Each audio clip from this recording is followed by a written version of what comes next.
शंका बनी को, उसने कहा सप्रेम आतिथ्य व पाप विनाश।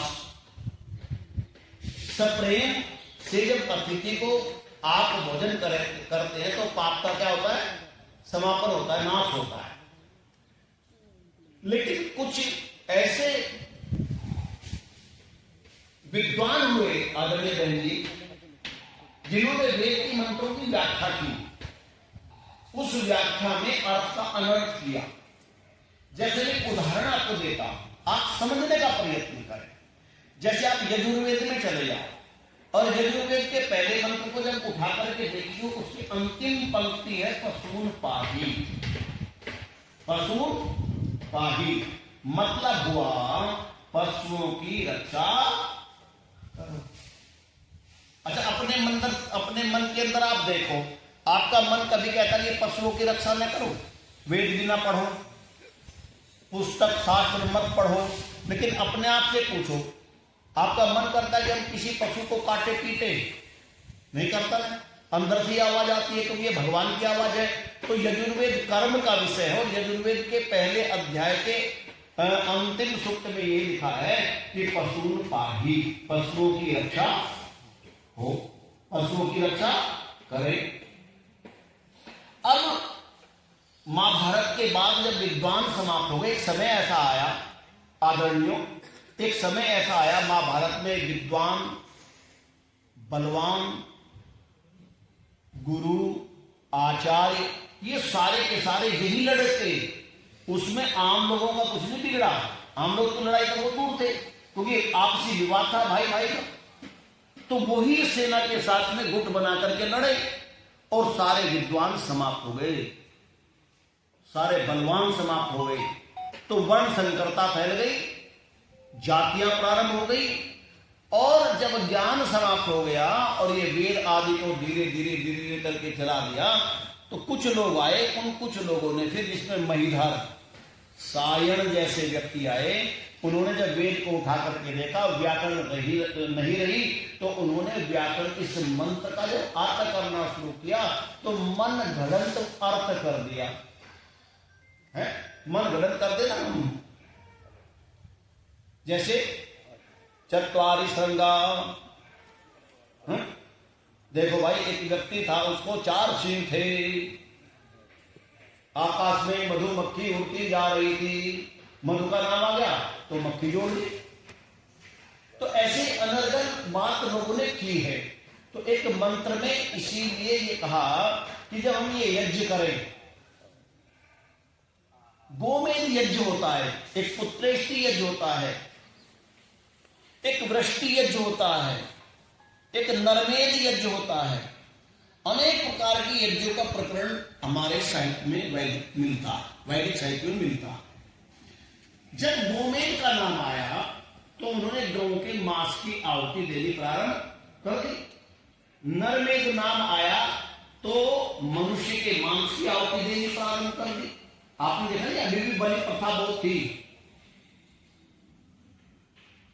और अजमेध नाम आया तो अजा कहते बकरी को ला करके काट करके मांस की आहुति देनी प्रारंभ कर दी। तो मांस जब शब्द इसमें आया तो उन्होंने समझा नहीं, तो मांस किसको समझ लिया? मांस को समझ लिया। मांस जब प्रकरण होता है हम समझे, तो मांस यहां उड़द को भी कहते हैं। मांस किसको कहते हैं? उड़द को भी कहते हैं। और उड़द बहुत शक्तिशाली होता है। उससे एक और उदाहरण देता हूं।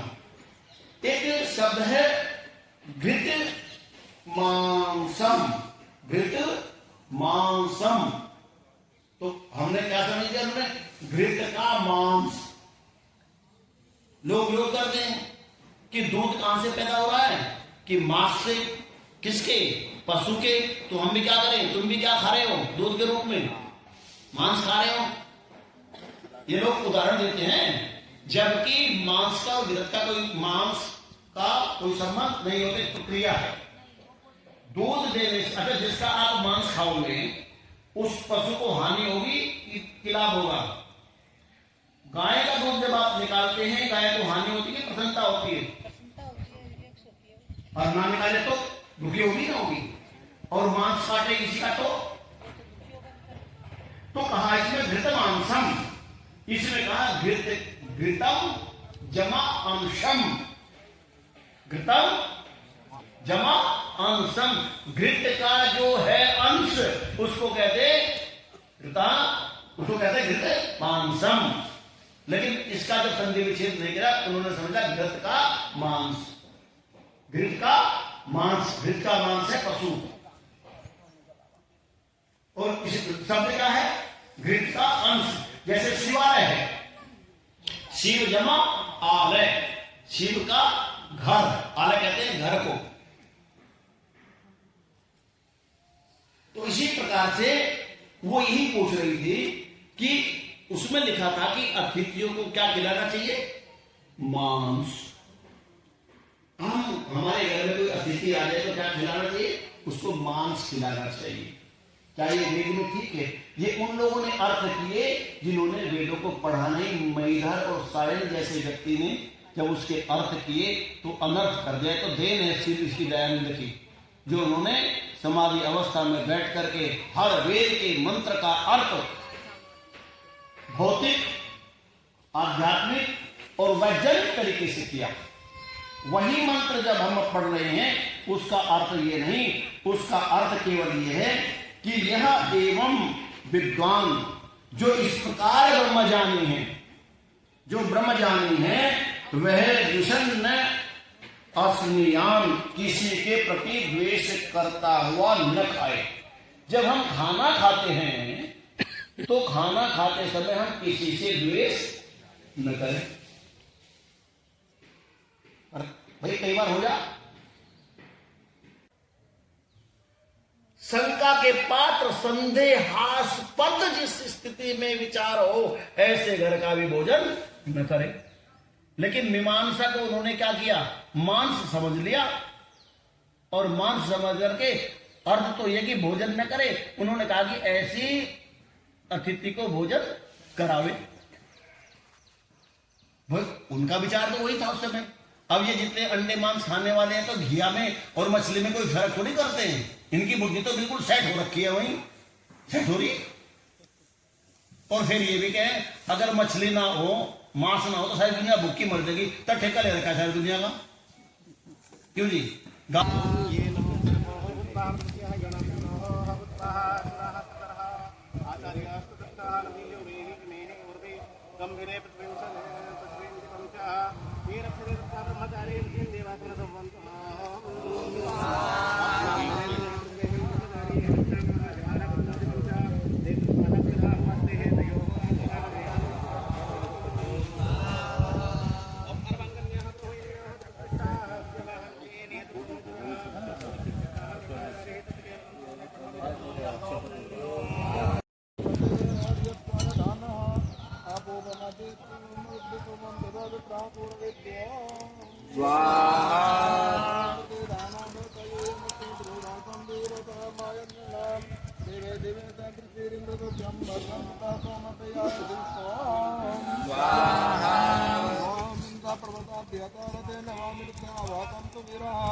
अग्रे ब्रह्मषमा मूर्धो वास्ता निर्जगन्वान्तमथो ज्योतिषागात् अग्निर्भानुनावशुषता सुंगा जातो विश्वास्तद्मानि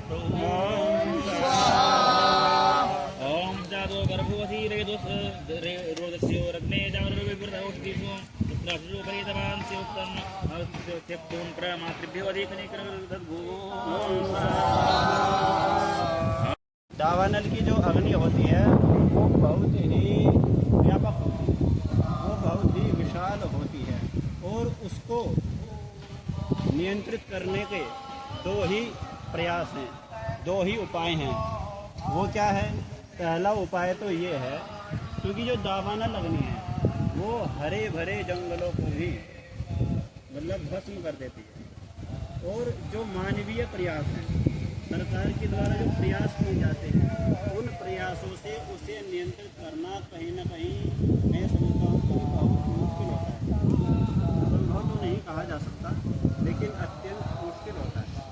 तो वो दो ही कारणों से रुक सकती है। पहला तो यह है कि जब वो अग्नि भड़क जाती है तो वो जब रुकती है, जब जंगल के अंदर जलाने के लिए तिनका न बचा पूरा राख कर देती है।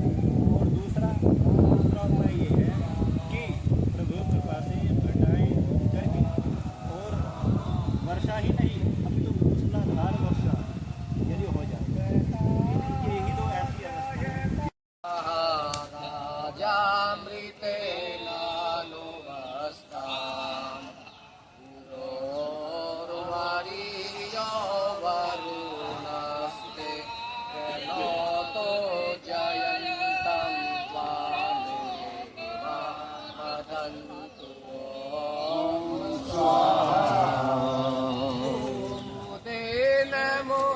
तेनमुत्तरां नयाग्नि हितेना हुतः रायस्पोषेण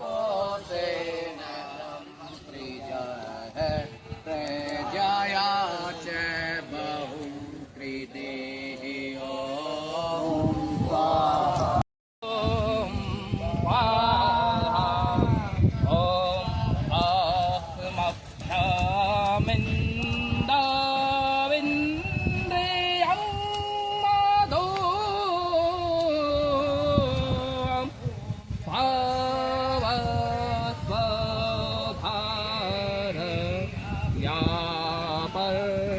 पर्जन्यो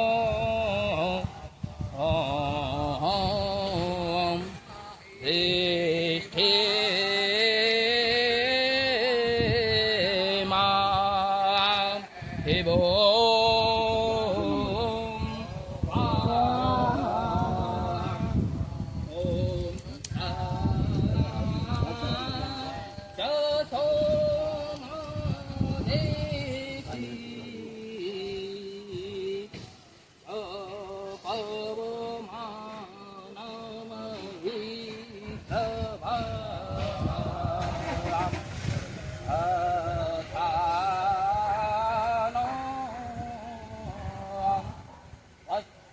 सस्कृतो